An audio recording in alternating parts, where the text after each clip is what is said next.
this is an iHeart podcast. Guaranteed human. With no fees or minimums on checking accounts, it's no wonder the Capital One bank guy is so passionate about banking with Capital One. If he were here, he wouldn't just tell you about no fees or minimums. He'd also talk about how most Capital One cafes are open 7 days a week to assist with your banking needs. Yep, even on weekends. It's pretty much all he talks about, in a good way. What's in your wallet? Terms apply. See CapitalOne.com/bank. Capital One, N.A., member FDIC. You see it instantly. It's Coldwater Creek, the mark of exceptional workmanship and signature touches inspired by a Mountain West heritage. Distinctive styles created from quality fabrics, silhouettes perfected with just the right drape, feel-good fits offering ease of movement, and thoughtful details to elevate your look. For a wardrobe you can count on season after season, visit coldwatercreek.com. Shop the new spring collection at 20% off $75 or more with code IHEART20.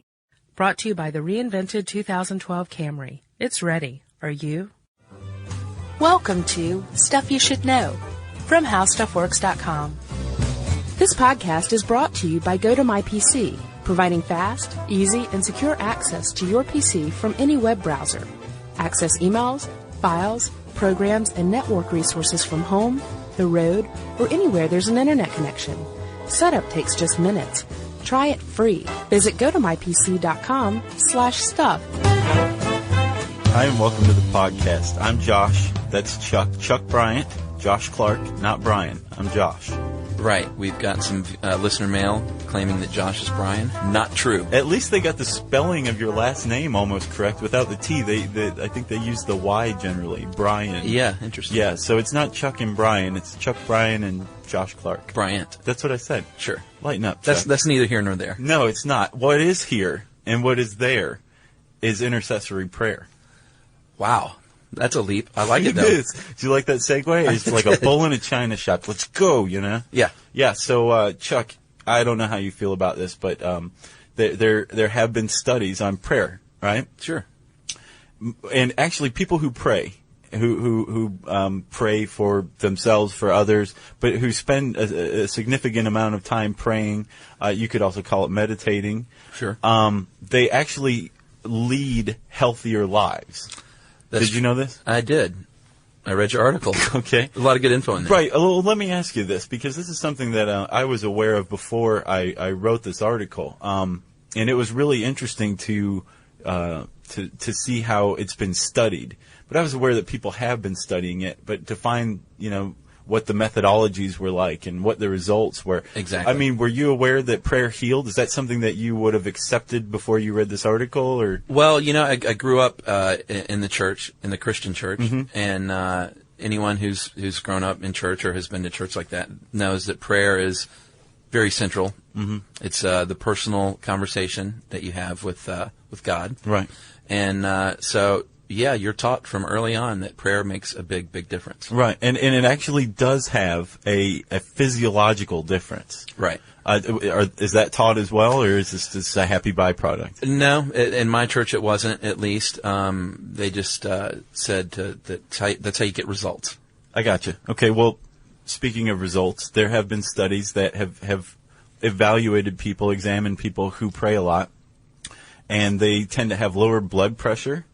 They live longer. Their heart rate is generally slower. Right. They're a little more laid back right. physiologically than someone who doesn't pray. And there's been some explanations for it. Well, yeah, I know one that I think makes a big difference is many people who are in fact religious probably tend to lead healthier, cleaner lifestyles. Issue things like alcohol and smoking and other things that can lead avoiding prostitutes. That's a big one. That's a good one. Yeah. So, I think that might have a lot to do with it personally. It definitely does, but we're not the only ones who've thought of that. Other people have as well and explained it away with that. So there's been follow-up studies that took all those factors into account, and they still found that people who pray tend to be healthier. True. My theory is that you're meditating. When you pray, you're meditating. You're entering a meditative state. A transcendental state, a meditative state. So you're just more relaxed. And right. I think if you do that enough times, your body learns to relax. Yeah, that makes sense. That's what I think. Okay, so there's not a lot of people who are I guess, debating whether or not prayer has an effect on the person who's praying. What is really contentious is whether or not praying can have an effect on anyone else or anything else in the universe. Right. And this is where we get into the real sticky discussion. It is sticky. Are you ready? Yeah, I'm ready. I know growing up, as I said, in the Christian faith, they would often tell us if a family member, a distant family member of anyone in the church were sick, sure, they would call upon the church to pray for them. What do they call those things? Prayer lists or prayer shout-outs, requests? Prayer shout-outs. I don't remember. Whoop, whoop. Yeah. Yeah. I don't remember, to be honest, but they would prayer requests for people to keep them in their hearts and minds. Sure, yeah. And you could actually call in and leave like a voicemail, and then you get added to the list, right? No, I don't know anything about that. I'm pretty sure I've seen phone numbers like prayer hotlines. Oh, okay. I kid you not. No, I believe it. Okay, so you've got this congregation praying for this person. Do you have any anecdotal evidence, any story of somebody healing from that? No, I'm sure that probably happened here and there, but I don't remember that stuff now. Well, that kind of prayer is called intercessory prayer. You're interceding on behalf of somebody, maybe asking for them to heal. Right. Hopefully you're not praying for them to die. That could still be considered intercessory prayer, but for the most part, people pray that somebody's going to rebound from an illness or get over a streak of bad luck or something like that. It's also called distant prayer because, it's not centered on the individual. Right. You're praying out for somebody. And these have also been studied. There's been some methodologies over the course of the last couple decades, starting with this guy named Randolph Bird, who's a physician. And he was the first to create this really groundbreaking landmark study. Right, in the late 1980s, I think. Yeah, it was 88, I think. And I think he was a cardiac physician. Indeed. He assembled, I think, 353 different people's histories, and he found people who were statistically inseparable, right? Meaning that they were the same age, they were the same race, they had the same heart conditions. They were, on paper, they were one and the same, basically. Right. And he contacted some groups, I think it was in California, where he got in touch with some different denominations. I think they were all Christian, but I think he got in touch with Baptists and Presbyterians and Catholics and all that. And he had these groups get together in groups of 3 or 4, and these people would have the name of one patient. Right, their condition. Yeah, and they would pray that they had a speedy and I think effective recovery, something along those lines. Right. And they prayed for him over the course of, I don't know, several weeks, I believe. And after this praying was done, the physician Randolph Bird went back and studied who thrived and who didn't. Right. We should also say there's a control group of people who weren't prayed for. Right. Okay. Thanks a lot. Yeah, right. That's what I would have said. Yeah. So he actually found that there was a really significant difference, like a huge difference actually, between the recoveries of people who were prayed for and those who weren't prayed for. Right. Something like 85%. 85% compared to 73.1%. That's enormous, statistically speaking. It is huge. 12% is very big. And the thing is there was no one who could explain away what happened. Bird's study has never been basically overturned. Right. The people who were praying didn't know the people they were praying for. The people who were being prayed for were not there's nothing you can say that says, well, this is what happened. Right. Because that's a huge statistical difference. It is. That got the attention of the scientific community. Of course. Big time. Yeah. So all of a sudden there's like a slew of basically follow-up studies that used Bird's methodology. This is the most beautiful thing about Randolph Bird, in my opinion. He used the scientific method. He used science to conduct an investigation into something that science doesn't believe in, which is prayer, right? Intercessory prayer. And he created this study in such a way that it could be modeled. Like he said, here's how you do it. Right. And other people have followed the same model, and they have come up with radically different results, basically. Another pretty big study was the STEP study, Right. which is the study of the effects of intercessory prayer. It was a huge study. It covered 6 different medical centers across the U.S. Right. And this is published in the American Heart Journal, so Yeah, so it was pretty significant. it's bona fide. They basically broke these groups down into 3 groups: those who received prayer but weren't aware of it, those who didn't receive any prayer, and those who received prayer and were aware that they were being prayed for. Exactly. Heart patients. Yeah. So this study, it was, like you said, it was published in the American Heart Journal, which is pretty big journal as far as they go in this country, right? They found that those who didn't receive prayer had about the same kind of recovery as those who did. Right. It was like 52% to 51%. And even worse, those who were aware that they received prayer actually had the worst results. It was 59% of them had complications after heart surgery. Right. So this seems to fly in the face of the Bird study.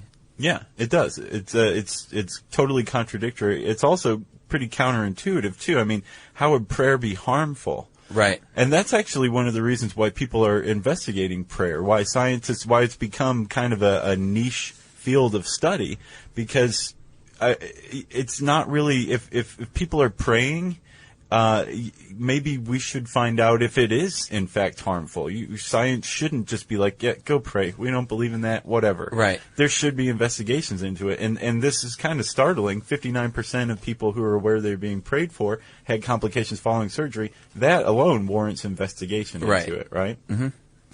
So that STEP study was one of a number that have come up with, nobody's ever come up with the kind of statistical difference that Randolph Bird did. Right. I think personally, I'm a bit of a skeptic in life in general. And when I hear about studies like this, to me, prayer is something that's hard to quantify statistically. Yeah. Because people pray in different ways. Mm-hmm. People pray for different lengths of time. I'm not sure how you could say that this solid group that all prayed exactly the same, in the same way, mm-hmm. and had the exact same beliefs. Mm-hmm. It's hard to quantify, if you ask me. It is. And again, Randolph Bird came the closest to it. He told these people how often to pray, what to say when they're praying. Specifically to pray for. Here's the problem with studying prayer, is you can control these groups of people who are praying for these heart patients or whatever as much as you want. But if prayer is real, if prayer does work, right, mm-hmm. and you've got somebody else out there praying for this patient, it completely screws up the results. Like the patient itself, were they told not to pray for themselves? I don't know. I don't know. And how would you control that? Right. And would you want to control that? Apparently, prayer is the number one alternative medicine in America. That tops vitamins and herbs, which is like a multi-billion-dollar industry. Right. And the best part is prayer is free, of course. But you can't control how much prayer. You can't say, here's 10 cc's of prayer. Let's see if it has an effect. Exactly. And you also can't control other people coming along behind you and saying, I'm going to pray for this person. Right. So it's very difficult to study, and not everybody thinks you should study it.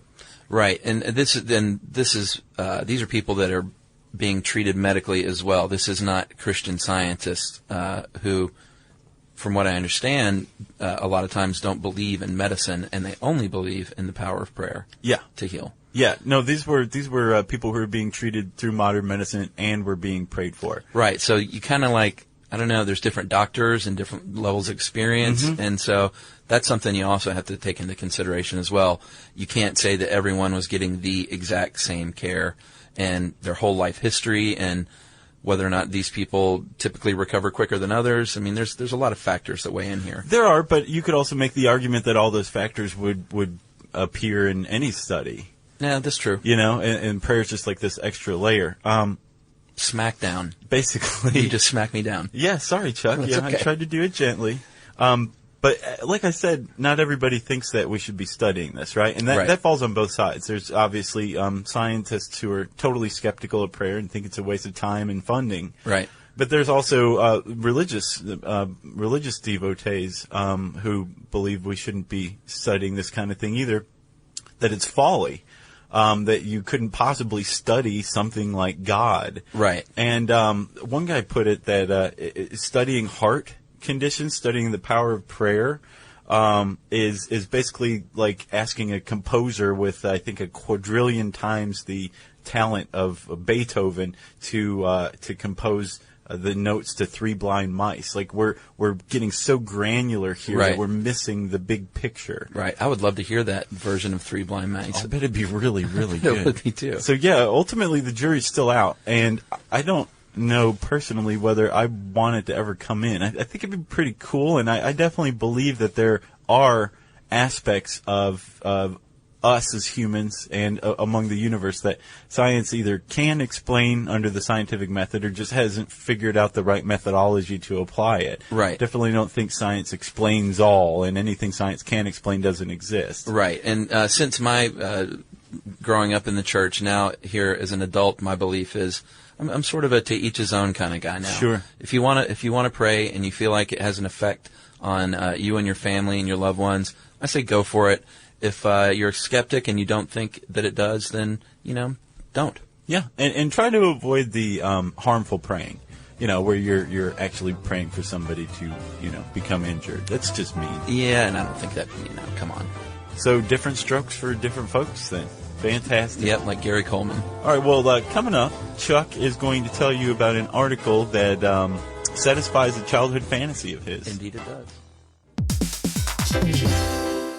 Hey everybody, get this. LinkedIn has grown to a network of over 1 billion professionals and 130 million decision makers. And that's where it stands apart from other ad buys. Yeah, for sure. You can target your buyers by job title, industry, company, role, seniority, skills, even company revenue, so you can stop wasting budget on the wrong audience. Yep, that's why LinkedIn Ads generates the highest B2B ROAS of all online ad networks. Seriously, all of them. And get this, if you spend $250 on your first campaign on LinkedIn ads, you get a free $250 credit for the next one. Just go to linkedin.com/SYSK. That's linkedin.com/SYSK. Terms and conditions apply. You see it instantly. It's Coldwater Creek, the mark of exceptional workmanship and signature touches inspired by a Mountain West heritage. Distinctive styles created from quality fabrics, silhouettes perfected with just the right drape, feel-good fits offering ease of movement, and thoughtful details to elevate your look. Coldwater Creek's authenticity is embodied in every piece, embracing its confident spirit that carries through to today. Discover Coldwater Creek clothing, designed to fit your life the way you want. For a wardrobe you can count on season after season, visit coldwatercreek.com. Shop the new spring collection at 20% off $75 or more with code IHEART20. All right, Chuck, what's the article then? That hold on, I love this. That satisfies a childhood fantasy. Right. It sounds so pervy. No, it's not at all. It's, could I install a hidden passageway in my home? Awesome. And I think, I don't know, maybe it's a little boy thing, but when I was a little kid, just like hidden passageways and tunnels and all that stuff was just the coolest thing to me. That's Edmonds, right? Edmonds wrote that, Molly Edmonds? Yeah, the great writer, Molly. I had a hidden passageway in my house growing up. Did you pull a book down from your library to activate it? It was, we had a linen closet, and for some reason the interior of it was painted black, and there was a door at the back of the closet, and it opened up onto the steps going down to the basement, which immediately got you onto the other side of the house. Bring out the GIMP. Hide and go seek at my house was awesome. Yeah, I bet. It was very cool. So you can read that one, Could I Install a Hidden Passageway in My Home, and about 500 million other super cool articles on HowStuffWorks.com. For more on this and thousands of other topics, visit HowStuffWorks.com. Let us know what you think. Send an email to podcast@HowStuffWorks.com. Brought to you by the reinvented 2012 Camry. It's ready. Are you? You see it instantly. It's Coldwater Creek, the mark of exceptional workmanship and signature touches inspired by a Mountain West heritage. Distinctive styles created from quality fabrics, silhouettes perfected with just the right drape, feel-good fits offering ease of movement, and thoughtful details to elevate your look. Coldwater Creek's authenticity is embodied in every piece, embracing its confident spirit that carries through to today. Discover Coldwater Creek clothing, designed to fit your life the way you want. For a wardrobe you can count on season after season, visit coldwatercreek.com. Shop the new spring collection at 20% off $75 or more with code IHEART20. Ever feel like your bedroom's shrinking? Don't worry, you don't have to sell your favorite things to make space.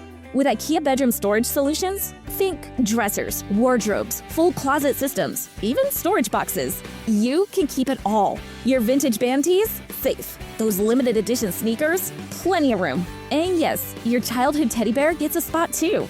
Don't sell what you love. Store it instead with IKEA Bedroom Storage Solutions. Shop now at ikea.us/bedroom storage. This is an iHeart podcast. Guaranteed human.